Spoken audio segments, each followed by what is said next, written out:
നമ്മൾ ഭക്തർക്ക് കാവലായും രക്ഷകനുമായി നിൽക്കുന്ന ഒരു ദേവനാണ് ഗുളികൻ എന്ന് പറയുന്നത്.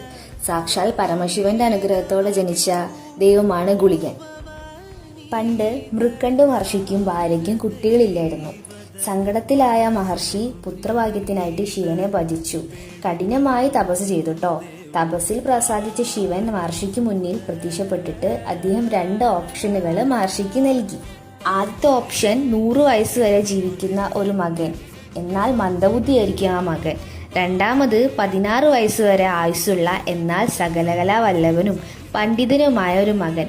മഹർഷി രണ്ടാമത്തെ ഓപ്ഷൻ തിരഞ്ഞെടുത്തു. അങ്ങനെ ജനിച്ച മകനാണ് മാർക്കണ്ഡേയൻ എന്ന് പറയുന്നത്.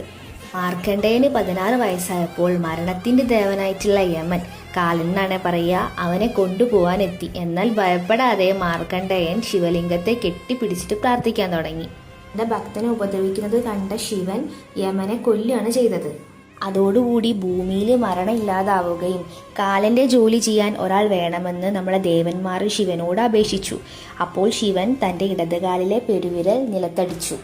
അതിൽ നിന്ന് വന്ന ദേവനാണ് ഗുളികൻ. ഭൂമിയിൽ ജീവനെ കൊണ്ടുപോകാനുള്ള ചുമതല ശിവൻ ഗുളികന് നൽകുകയാണ് ചെയ്തത്. ഇതാണ് ഗുളികന്റെ ഐതിഹ്യം. അപ്പം മറ്റൊരു വീഡിയോ ആയിട്ട് പിന്നെ കാണാം. അതുവരെ ബൈ.